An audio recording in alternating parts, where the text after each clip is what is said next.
Hello, everyone, and welcome back to the podcast. I'm your host, Joe Tone Love, here to debate the shortest 1 hour wrestling, aka AEW Rampage, for March 11, 2022. Again, solid episode. Not a lot to it, just good going forward. We got Shane Swerve Strickland's in-ring debut, aka for Isaiah Swerve Scott against Tony Nese. They had a pretty good match in the main event. Keith Lee in action as well. But some good stuff, just kind of prelude towards a very interesting episode of Dynamite on Wednesday with St. Patrick's Day Slam. But thank you all for joining me. If you're new to the podcast, if you want to see more of these reviews, find those on the homepage. Click subscribe there. Take you to the channel. Find all the stuff there. If you like this video, be sure to click that like button as well. But thank you. To start the show, Rampage start off right getting to the action. You got Darby Allin versus Marc Quinn and Prep Party. And of course, Prep Party, they help turn on Matt Hardy, kicking him out of the Hart family office, and thus prelude to Jeff Hardy making his AEW debut on Wednesday. But this is a nice showing for Marc Quinn, a good match between the two. They had back and forth early on, and then back from break. Darby had a superplex for a near fall. They were exchanging back and forth, and Darby's ribs were a vocal point in this match, stemming from the Face of Revolution or Revolution pay-per-view, on Sunday. So, Quinn hit a knee drop on Darby's knees for a near fall. Then Quinn hit it looked like Excalibur called it a flatliner, but it looked like a flipping over DT for a near fall. Kind of didn't work, but oh well. So, Darby was held up in the air for a suplex, but he had a Scorpion Death Drop for a separation. They were on the outside after Isaiah Cassidy distracted Darby Allin. Sting took care of Cassidy, and Darby was dumped off the top rope to the outside. And Quinn hit a beautiful 450 splash to the outside flush on Darby. Finally back in the ring, Quinn went for a shooting star press off top rope.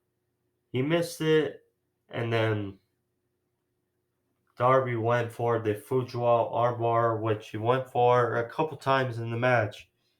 Finally, Quinn tapped out, and Darby got the win. Afterwards, the rest of Andrade, Butcher, and Blade, they came out and looked for the beatdown or revenge on Sting and Darby. But the Hardy Boys came out. It's so weird, but glad to hear it and get used to it. Hearing the Hardy Boys theme now on AEW television. with the Hardys coming out. I mean, it's obviously different, but you gotta get used to it. So, Hardy Boys came out, and the Andrade family office, what you're calling it, is silly name, but they retreated, and there was that only matter of time. I would love to see Jeff Hardy versus Andrade and tag team match between the Hardys and Butcher and Blade, first and foremost. But we'll see. So then we got Dan Lambert and the Men of the Year backstage. Um, they were again hyping up the win streak of Scorpio Sky. I mean, and Lambert talked about how he's seen this story before with Larry Zbyszko and him getting turned on, or him turning on his teachers in 68, whereas Wardlow turned on MJF. And Ethan Page talked about, well, Sky's defending two titles, defending his title and defending the streak. And said that Wardlow will be a footnote in this story. And should be an interesting encounter on Wednesday's Dynamite for the TNT title. Wardlow versus Scorpio Sky. I mean, either one of two things will happen, obviously. Either Wardlow wins the TNT title and Sky becomes a transitional champion, or two, MJF screws over Wardlow and the feud between those two starts. So, I mean, they're building up the streak of Sky. Really, it's hard to get behind a streak if the streak has happened on Dark and Elevation, but maybe this. Now, I said this the other day for the Dynamite review. Maybe they're just using the streak to enhance the victory for Wardlow. I mean, I don't know, but we'll see. Should be an interesting match, though. So then we got a House of Black promo. I mean, these are just some of the best things on television. Really nothing to it, but, you know, again, those Trios Championships incoming, and Pac, Penta, and a returning Ray Phoenix.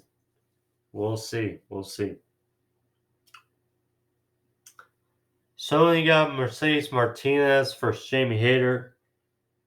This was a bit of a unique encounter. Reason being is Mercedes Martinez, she's the badass and veteran, really, but Jamie Hayter, we don't see a lot of, but she's good, and you know, once she breaks away from Britt Baker, I imagine she's just gonna be better.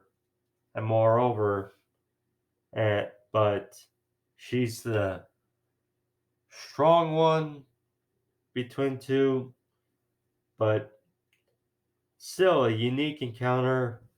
Um, Not much to this match, but Mercedes did top rope back suplex and then went for perhaps a moonsault, but Britt Baker, who was on the outside, struck Mercedes.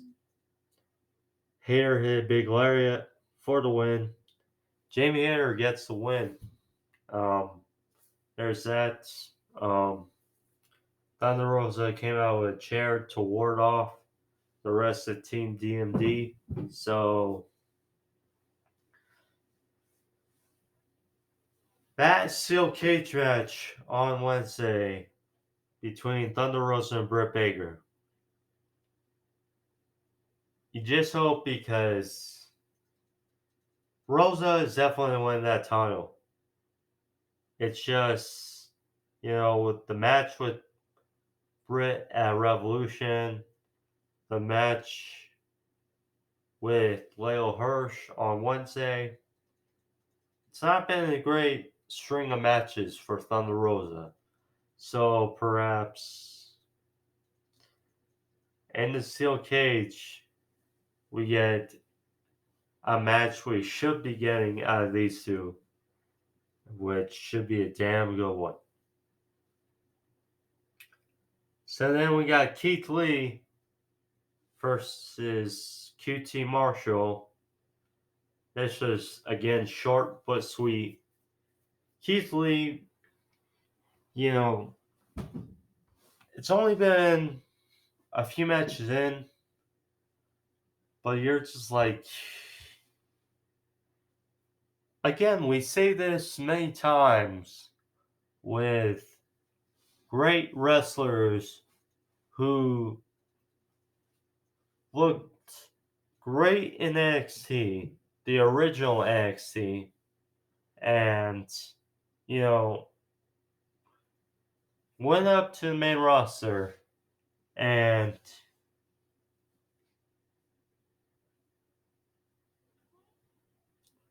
they did not know how to book them right. And they ended up leaving. And Keith Lee, here we just see him on AEW television refreshed. And I mean, short match against Kitty Marshall. He won with the Big Bang Catastrophe, that Fireman's Carry Power Slam for the win on QT. Afterwards, Aaron Solo and Nick Comoroto came in for the attack. Comoroto and Keith Lee had a nice little stare down, but not too much. And then Team Taz came off a commentary. Hobbs and Starks came for the beatdown on Keith Lee. Hobbs hit an impressive spinebuster on Keith Lee. And Keith Lee's like 350 pounds. So, I mean, heck of a feat of strength by Hobbs to get Keith Lee up. But yeah, this match that they're building towards, it's going to be fun. It's going to be fun between Hobbs and Keith Lee. Main event. Tony Nese versus Swerve Strickland. Again, two guys, well, I'm more surprised. I mean, you're still more surprised how WWE did not find something useful for Tony Nese. I mean, he looks the part for WWE, and it's almost ridiculous how A guy that in shape, a guy that ripped and jacked. WWE wanted no part of, but it is what it is. Swerve, you know, he looks almost like a new guy out there. In this match, it was just like fluid, just fluid. Because of course their history, of course the back and forth, you know, the countering, the reversals. I mean, it all was just a very fluid match, and Swerve's debut still was very good. So, Nese pulled down the ropes, hoping that Swerve would fall on the outside, but Swerve actually landed on his feet. That angered Nese. They fought to the outside, and in turn, Swerve hit a big boot off the apron, and then back in the ring, or Nese was in the ring. He used the skirt of the apron to blind Swerve and get the advantage, knocking Swerve back down to the outside. Then back from break, Nese was targeting the ribs of Swerve, trying to ground Swerve because, of course, Swerve is a great high flyer. So then he did his casual spot where he takes the head of his opponent and drives him over top rope with all his weight.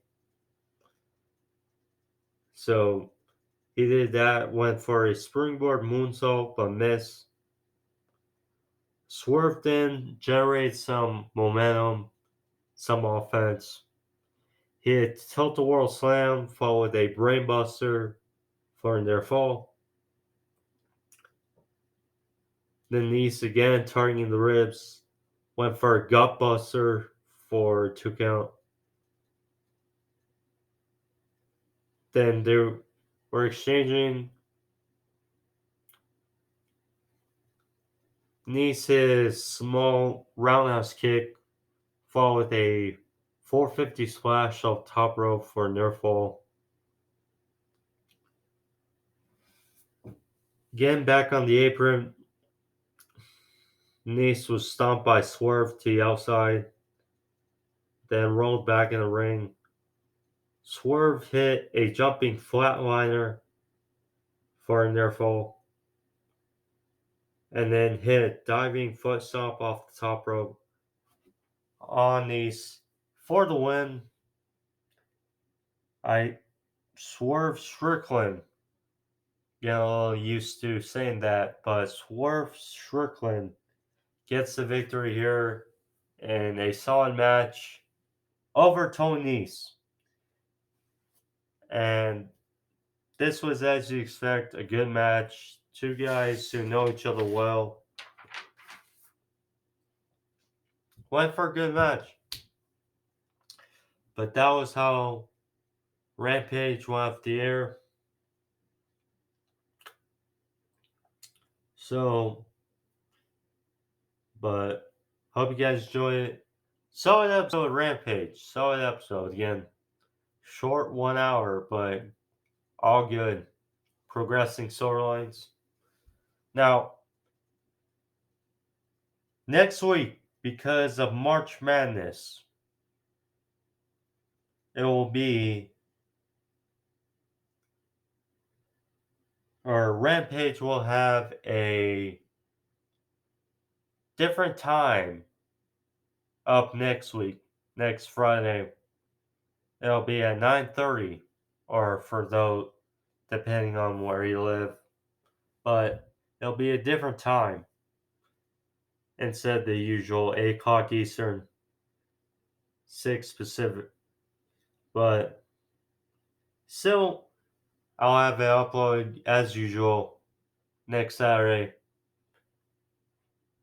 But nonetheless, hope you guys enjoy it. Wednesday's episode of Dynamite. It's shaping up to be a real good one. We got the two top matches. Wardlow versus Scorpio Sky. Thunder Rosa versus Britt Baker steel cage match.